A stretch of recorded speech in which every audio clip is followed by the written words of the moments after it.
completed. That is why the example of those who have been committed to its values is so precious. These are people working under extreme conditions, risking their freedom, their physical integrity, or even their lives, in a world plagued by conflict in all too many regions. We see this in Europe, in Ukraine, where war has been unleashed by Russia's unprovoked and unjustifiable aggression, violating the country's sovereignty and territorial integrity. Peace in Europe will not be possible without justice and accountability. Spain will continue to support all efforts aimed at achieving a just and lasting peace, grounded in the principles of international law, respect for human rights, and accountability. We also see this in its full severity in the Middle East, in Palestine, in the Gaza Strip. We cannot remain silent or look away from the devastation, the bombings, including of hospitals, schools, and places of refuge.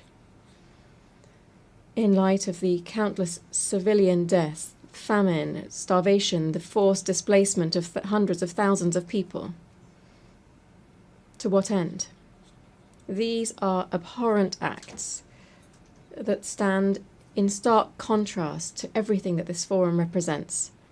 They offend human conscience and shame the entire international community. Spain is a nation deeply proud of its Sephardic roots. When we speak to the people of Israel, we speak to a people of brothers and sisters, a people who, when they return to Spain, to Córdoba, Toledo, Seville, Barcelona, and so many other places, come home. This was the spirit behind the 2015 law, which was passed with broad consensus, granting Spanish nationality to descendants of Sephardic Jews originally from Spain. It is for this reason, and it is so difficult for us to understand, that we are so pained by the actions of the Israeli government in Gaza. We therefore cry out, we implore, we demand, stop this massacre now. No more deaths in the name of a people that is so wise and ancient, who have suffered so greatly throughout history. Let us be clear. We unequivocally condemn the heinous terrorism of Hamas, especially the brutal massacre of the 7th of October 2023 against the Israeli population, and we recognize Israel's right to self-defense. But with equal strength, we demand that the Israeli government fully uphold international humanitarian law throughout Gaza and the West Bank. We demand that humanitarian aid be delivered without delay, that a ceasefire be established with guarantees, and that all hostages still held by Hamas be released immediately. The international community must shoulder its responsibility to achieve as soon as possible a viable solution that would include the existence of two states, the recognition of the state of Palestine by an increasing number of member states of this organization, to which Spain added its voice this past May, must contribute to achieving a just and definitive regional peace based on the implementation of United Nations resolutions and on the universal recognition of the State of Israel. President, delegates, as we know, many conflicts are both caused by and result in resource scarcity, state fragility, and inequality. The gap between current realities and the fulfillment of the 2030 Agenda remains vast, and the current funding shortfall for sustainable development exceeds $4 trillion per year. The call for efficiency and resource optimization made at the 4th International Conference on Financing for Development that we held recently in Seville must be sustained. Accordingly, Spain, in line with the consensus-based commitment adopted there, has launched the Seville Plan for Support to Multilateralism. We have increased our contributions to international development funds, and we have reaffirmed our commitment to defending human rights, gender equality, and the environmental transition, which are central and distinctive elements of our foreign policy. Allow me to briefly address each of these three areas. First, human rights. Spain is, as of this year, a member of the Human Rights Council, enabling us to continue advancing causes such as the fight against racism, the abolition of the death penalty, and the promotion of economic, social, and cultural rights, while at the same time persisting in the struggle against all forms of discrimination. Because we support plural, open societies in which all citizens participate, and we are concerned by the erosion of democracies, the growing disaffection towards values that are essential to democratic coexistence. In these confusing times, which are testing our capacity for dialogue, we must remain steadfast in our commitment to these values. In harmony with these principles, we believe that immigration, when properly managed, is a vector of mutual development for countries of origin, transit, and host countries. We believe that the human rights of migrants must, therefore, be the principal reference for our actions. Therefore, we fully support the implementation of the Global Compact on Migration and the Global Compact on Refugees. Secondly, I wish to refer to gender equality. This year marks the 30th anniversary of the Beijing Declaration and Platform for Action. It is therefore a fresh opportunity to reaffirm our commitment to real and effective equality. This is not merely a step forward in human rights, but above all, a matter of justice. Spain aspires to remain a global beacon in areas such as sexual and reproductive rights, the fight against sexual and gender-based violence, and the increased participation of women in leadership roles and in decision-making processes. Third, the environment. The triple planetary crisis that we are facing, climate change, pollution, and biodiversity loss, demands strengthened governance and sufficient resources to accelerate a just energy transition. This must enable us to triple renewable energy capacity, double energy efficiency, and to continue decarbonizing our economies. These are goals that are as ambitious as they are essential, and doubt must be completely excluded from the equation here. Spain calls for consensus and ambition ahead of COP30, which will be held in Brazil this November. There are other just as important challenges, including managing the impact of the transformative revolution known as artificial intelligence, which can accelerate progress on the 2030 agenda if we know how to direct it towards a fair and equitable digital transformation. And in health, the global dimensions of which were tragically evident during the recent COVID pandemic, we welcome here the consensus reached on the pandemic agreement. This strengthens the central role of the World Health Organization within the global health architecture. Madam President, Spain's foreign policy is built around three fundamental axes based on geography, history, and conviction. These are towards Africa and the Mediterranean, towards the Americas and the Atlantic, and towards Europe. I would like to share some thoughts on these three areas. Spain is well aware that Africa represents a strategic global interest of the highest order. The present is marked in certain countries by structural deficiencies and some brutal conflicts and wars that receive insufficient attention when compared with others that I've already referred to. Here I'm referring to numerous peacekeeping operations in the region to which Spain contributes decisively. This is the case in Western Sahara, where Spain will continue to support the Secretary-General's personal envoy in seeking a solution that is acceptable and consistent with UN norms and frameworks. Africa's future will be shaped by a young, dynamic, and proactive population that is increasingly engaged in global affairs. That's the future that we must support. Spain has therefore adopted the Spain-Africa Strategy 2025 to 2028.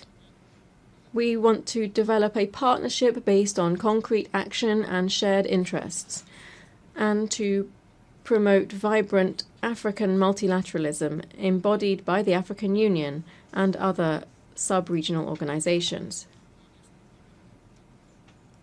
Strictly bilaterally speaking, I must mention the special relationship of neighbourliness and cooperation that binds us to the Kingdom of Morocco, which in recent years has been revitalised to the benefit of our peoples. Latin America and the Caribbean represent for Spain a community of kindred nations, an irreplaceable part of our identity strengthened by shared heritage, that is, the Spanish language, spoken by 600 million people around the world. Spain holds the pro tempore secretariat of the Ibero-American Community of Nations until the end of 2026, and Madrid will hold the next Ibero-American Summit. We will continue to support the EU's engagement in the region, which will culminate this year in the EU-CELAC Summit that will be held in Colombia next month, November. The European Union is one of the greatest achievements of concord and a model for multilateralism. Its voice is more necessary than ever in these times. We therefore advocate for a union that is increasingly effective, cohesive, secure, and competitive on the global economy. I think it's important to recall that on the 11th of June this year, we launched a definitive political agreement regarding the key aspects of the future accord between the European Union and the United Kingdom. This was a historic agreement that respects Spain's position on sovereignty and jurisdiction over Gibraltar, which will bring confidence, legal certainty, and stability to the lives of the populations of the Campo de Gibraltar and Gibraltar itself.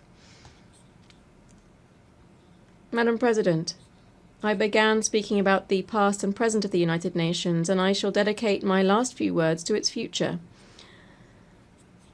In these times of severe budgetary constraints, I call on all member states to reaffirm their commitment to this organization. I encourage all of its personnel, led by the Secretary-General, to persist in their enormous efforts towards efficiency and effectiveness, prioritizing those areas whose neglect would represent an unacceptable breach of the ethical standards that must always guide their work. We continue to believe in the need to advance reform initiatives, and we offer our capacity for dialogue and consensus building, as well as our firm multilateral conviction in this endeavour. On this 80th anniversary, which coincides with the 70th anniversary of Spain's accession to the organisation, I wish, Madam President, to renew my country's recognition of all of the men and women working within the United Nations. You are the custodians of the memory of the 20th century and the guardians of the hopes invested in the 21st. And it is now, when so many questions are surrounding multilateralism and cooperation, that we need you most. Thank you very much.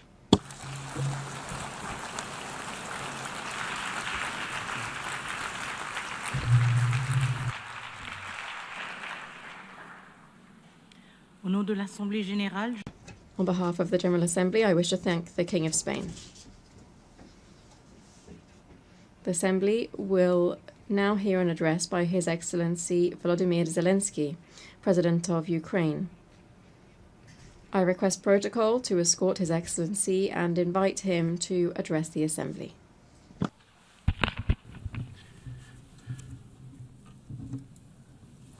Madam Chair, Deputy Secretary.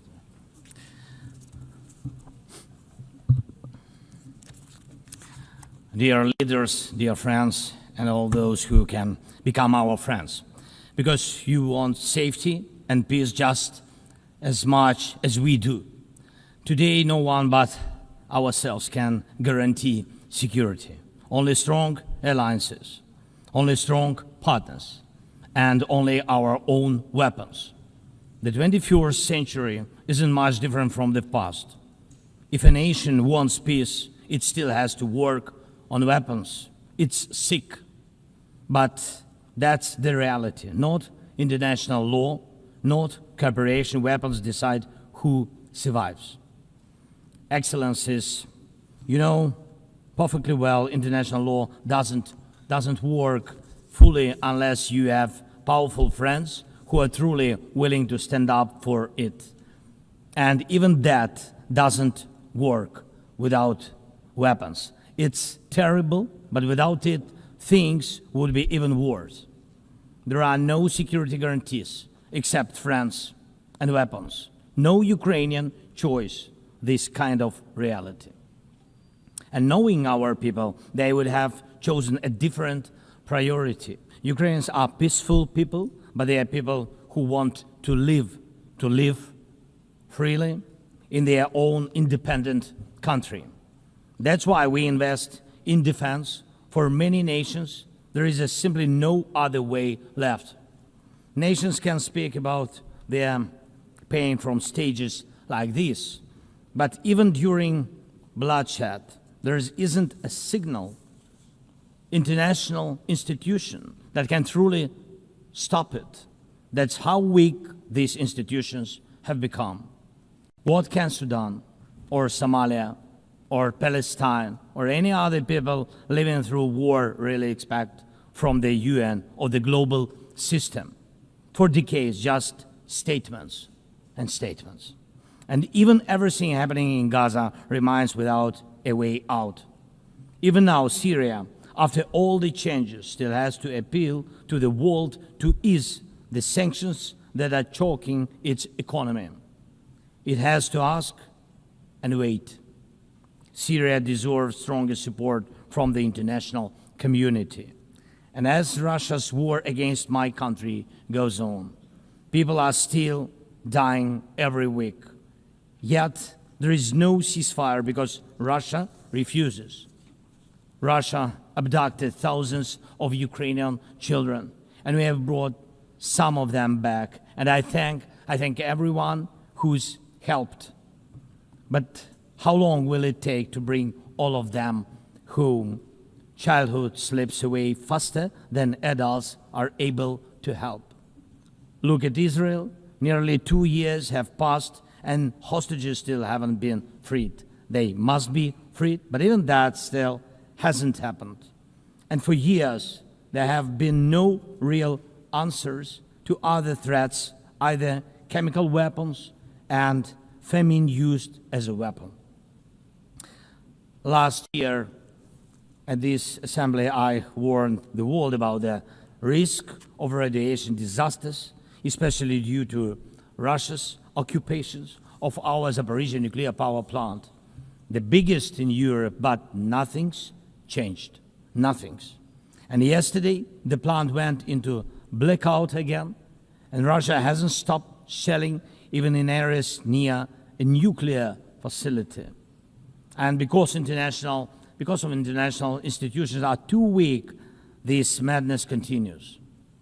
Even being part of a long-standing military alliance doesn't automatically mean you are safe. Just recently, 19 simple Russian drones violated Polish airspace, and only 4 were shut down. Luckily, they were not shaheeds or even worse. Otherwise, the results would have been horrific.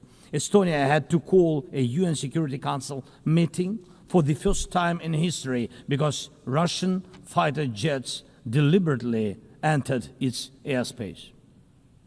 Moldova is defending itself again from Russia's interference. we have helping Moldova, and Russia's trying to do to Moldova what Iran once did to Lebanon. And the global response, again, not enough. We have already lost Georgia in Europe. Human rights and the European nature of the state system are only shrinking there. Georgia is dependent on Russia.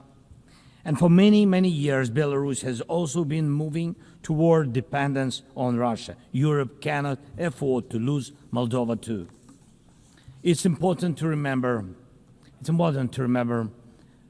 how the world once ignored the need to help Georgia after Russia's attack, and how the moment was missed with Belarus. How Moldova must not be lost. And for Europe, supporting Moldova's stability is not costly, but failing to do so will come at a much higher price. That's why the EU needs to help Moldova now with funding and energy support, not just words or political gestures. We must not forget about protecting the rights of people and the rights of nations in regions where these rights are under threat. The UN Charter and the Universal Declaration of Human Rights must apply everywhere.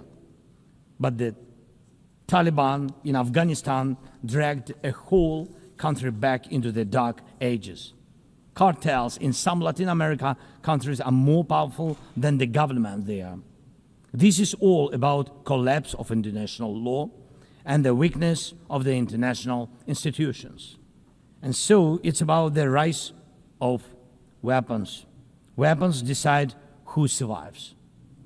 Excellencies, yesterday President Trump stood right here in this hall, and God saved him from a murder attempt during the campaign. A shot was fired from a rifle, and just a fraction of an inch saved his life. Just days ago, President, along with hundreds of thousands of Americans, honored the memory of Charlie Kirk. Sadly, his life was cut short by a bullet. Once again, violence with a rifle in hand. We also mourn the Ukrainian woman, Irina Zarutska. She was brutally killed with a knife here in America, the very country where she was seeking refuge from Russia's war. And almost every day, when we open the news, we see headlines about violent attacks happening all around the world. Most of it is done with weapons. People are already used to, but weapons are evolving faster than our ability to defend ourselves. Now, there are tens of thousands of people who know how to professionally kill using drones. Stopping that kind of attack is harder than stopping any gun, knife, or bomb. This is what Russia has brought with its war. It used to be that only the strongest countries could use drones because they were expensive and complex. Now, even simple drones can fly thousands of kilometers. War tech doesn't care about geography anymore. It's now reshaping it. Just recently, airports in Europe had to shut down because of drones. Authorities couldn't even say what kind of drones they were, who sent them, or from where. Last week, North Korea announced the test of a tactical strike drone. That means even countries with limited resources can now build weapons that are dangerous to their neighbors. Ukraine and nations like Saudi Arabia know all too well how dangerous Iranian attack drones are. But what happens when all the types of drones become available, even to small terrorist groups or cartels? The world moves too slowly to protect itself, and weapons move fast. Now companies are already working on drones that can shoot down other drones, and it's only a matter of time, not much, before drones are fighting drones, attacking critical infrastructure, and targeting people all by themselves, fully autonomous and no human involved except the few who control AI systems. Dear leaders, we are now living through the most destructive arms race in human history, because this time includes artificial intelligence. And if there are no real security guarantees except friends and weapons, and if the world can't respond even to old threats, and if there is no strong platform for international security, will there be any place left on Earth that's still safe for people? We need global rules now for how AI can be used in weapons, and this is just as urgent as preventing the spread of nuclear weapons. We need to restore international cooperation, real working cooperation for peace and for security. A few years from now might already be too late. 10 years ago, war looked different, and no one imagined that cheap drones could create dead zones, areas stretching for dozens of kilometers where nothing moves, no vehicles, no life. People used to imagine that only after a nuclear strike. Now it's drawn reality. Mass-produced, simple drones, and without AI yet. Ukraine doesn't have the big fat missiles dictators love to show off in parades, but we do have drones that can fly up to 2,000-3,000 kilometers. We had no choice but to build them to protect our right to life. Control over the sea used to depend on having a big navy. Ukraine doesn't have a big fleet, but we succeeded. In the Black Sea, we pushed what's left of the Russian navy into remote base. And we did it with sea drones. That's how we protect our ports and maritime trade routes, because Russia has left us no other choice. And our spiderweb operation, when cheap drones destroyed or damaged dozens of expensive Russian strategic bombers, became a real example for special forces around the world of what new weapons can do to old systems. These very Russian bombers attacked our cities. And none of this would have happened if Putin had not started this full-scale aggression, full-scale war. And every year that this war goes on, weapons become even more deadly. And only Russia deserves to be blamed for this. Dear leaders, to protect lives, Ukraine builds underground schools and underground hospitals. To protect lives, we have to spend more on protecting power stations from drone and missile attacks than on building sports facilities or cultural infrastructure. Ukrainian farmers are learning how to protect their equipment from Russia's FPV drone strikes, and for them that challenge is far greater than climate change. Russia's war has put us in this situation, but do you have protection against similar threats? The facts are simple. Stopping this war now, and with it, the global arms race, is cheaper than building underground kindergartens or massive bunkers for critical infrastructure later. Stopping Putin now is cheaper than trying to protect every port and every ship from terrorists with sea drones. Stopping Russia now is cheaper than wondering who will be the first to create a simple drone carrying a nuclear warhead. So we must use everything we have together to force the aggressor to stop. And only then do we have a real chance that this arms race will not end in catastrophe for all of us. If it takes weapons to do it, if it takes pressure on Russia, then it must be done. And it must be done now. Otherwise, Putin will keep driving the war forward wider and deeper.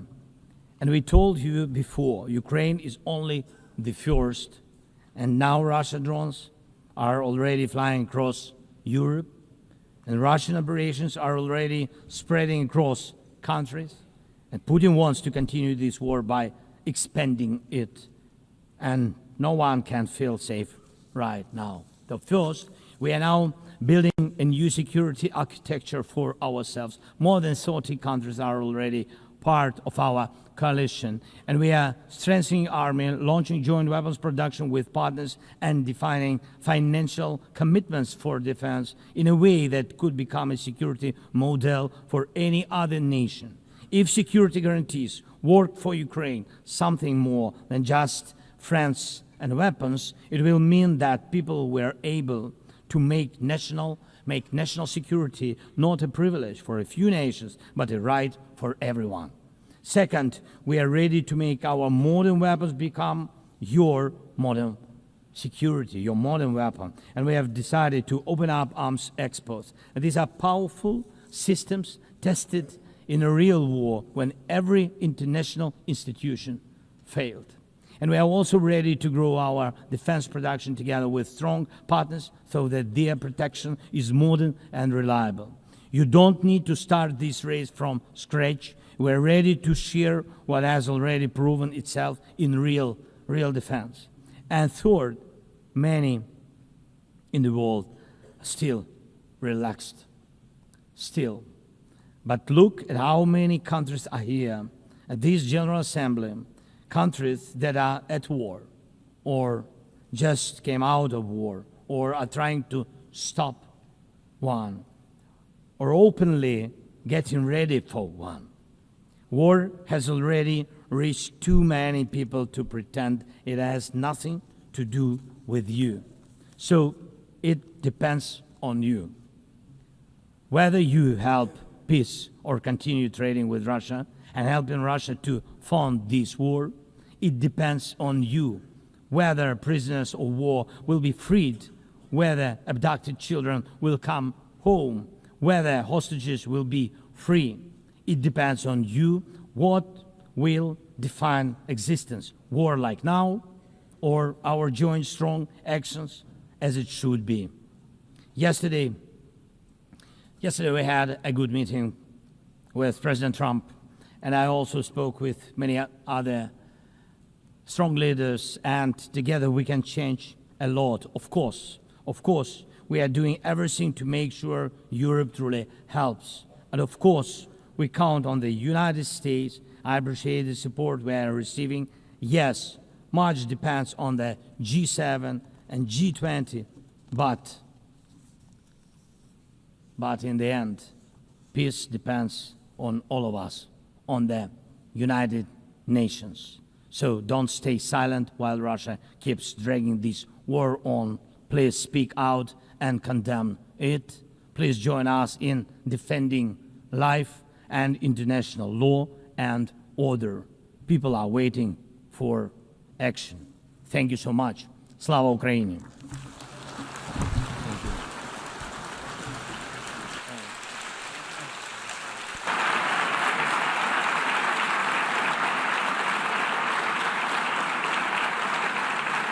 Au nom de l'Assemblée générale. On behalf of the General Assembly, I wish to thank the President of Ukraine. L'Assemblée va The Assembly will hear an address by His Serene Highness, Prince Albert II, Sovereign Prince of Monaco. I request protocol to escort His Serene Highness and invite him to address the Assembly.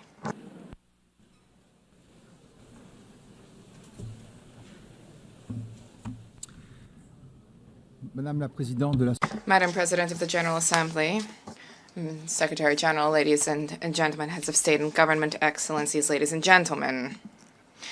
80 years ago, the creation of the United Nations marked a decisive turning point in contemporary history in international relations, offering each state a forum for dialogue and exchange. The ambition of the founders was clear and bold. All nations, large and small, need to be able to participate on equal footing in crafting collective solutions. Equality, respect, dialogue, This is the heart of the multilateral spirit and underpinning the values where Monaco found its place within the concert of nations. Over these past 8 decades, the United Nations has supported and ushered in major turning points: the reconstruction of Europe after the Second World War, the process of decolonization, the hope of an international order that is more peaceful after the Cold War. The organization contributed to the establishment of robust international law, the adoption of numerous treaties, law of the sea, counter-terrorism treaties, protection of the environment, the promotion of human rights. Monaco ratified more than 270 of these treaties, which, beyond their symbolic dimension, govern the day-to-day lives of our population. The UN also played a key role in the maintenance of international peace and security. On all continents, these operations help to prevent conflict and to support democratic transitions. International justice, specifically through the judgments rendered by the International Criminal Tribunals, have been significant sources of progress in combating impunity for the gravest crimes, and the International Court of Justice remains a pillar when it comes to peaceful resolution of disputes. The United Nations has been a pioneer in ecological awareness, raising the protection of our planet, mobilizing governments, scientists, civil society to put together concerted strategies, and these are issues which are of tremendous importance to us. The UN has shed light on the role of sports as a vector for peace, for inclusion, for development. Our principally welcomes the fact that sport is increasingly taking pride of place in the work of the organization. Madam President, we are cognizant of the progress that has been made over the past 8 decades, and yet we have more challenges to surmount, which requires resolute collective action. The progress that we have made is significant, but we have a grim reality. We are in a multipolar world where international realities are significant.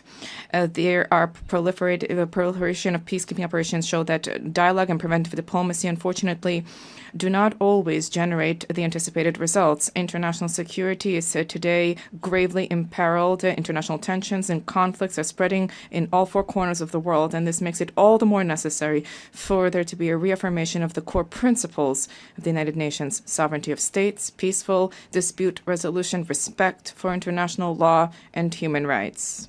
In this regard, the Principality of Monaco firmly condemns the war of aggression targeting Ukraine and the suffering this has inflicted upon civilian populations, and I reiterated this message just now to President Zelenskyy. I cherish the hope that a just and lasting negotiated peace agreement can be found soon to guarantee security and to rise to the expectations of the Ukrainian people. In the Middle East, violence has generated unacceptable human suffering casualties. The risk of regional conflagration requires that there be an immediate de-escalation, protection of civilians, the unimpeded delivery of humanitarian assistance, and a sincere relaunch of the peace process on the basis of the 2 states. Peace is not a utopia. Peace is an overriding necessity. These security-related challenges are compounded by environmental challenges. The international community recently met in Nice for the 3rd UN Conference on Oceans, vehemently recalling the need to act for the protection of seas and oceans. The Principality organized, before the conference, a Blue Economy and Finance Forum. Heads of state, economic leaders, investors, philanthropists, development banks, NGOs, 1,800 participants arrived from nearly 100 countries, responding to the call to mobilize more financial resources to invest in a sustainable, regenerative blue economy. And yet, the commitments made notwithstanding, there are still challenges. BBNJ was adopted in January last, and this should lead us to implement immediately measures for the conservation and sustainable use of the diversity in the high seas. The fight against climate change is a responsibility, a historic responsibility. Acceleration of extreme events requires credible, immediate, financed responses. We are traversing a significant difficulties. There is science which is accessible, abundant, more reliable than ever before. The Paris Agreement, the 10th anniversary of which we are marking this year, provides a structured, transparent framework which should generate a robust trust among all stakeholders. This year, new nationally determined contributions have been published, and this is a reflection of the need to be more and more ambitious. I wish to recall that these ambitions are carry moral significance, particularly vis-a-vis young people and succeeding generations, but also, as was recently recalled by the ICJ in the advisory opinion. And in this regard, and in accordance with the new collective goal for financing, which was adopted in Baku last year, I decided that my country will double specific financing under climate agreements, and this is by 2028. Let us not forget that there's a need to invest in countering climate change, but there's a need to take into account the depletion of biodiversity throughout the world. COP17 and the Biological Diversity Convention, October 2026, will be held in Yerevan. This is a key opportunity to transform the commitments into reality, specifically when it comes to financing and meaningful protection of ecosystems. Madam President, we cannot pass over in silence the alarming setbacks in human rights, freedom, the repression of freedom, civil society, excessive use of force. These are all undermining the very basis of civilizations and are resulting in a loss of trust of citizens vis-a-vis systems. Women's rights are a key pillar for peace, for development, and for justice. 30 years after the Beijing conference, gender equality between men and women has still not been fully universally attained, and this remains a key priority, which is something we need to reaffirm. There's an urgent need to generate collective commitment to combat violence against women and girls and against all kinds of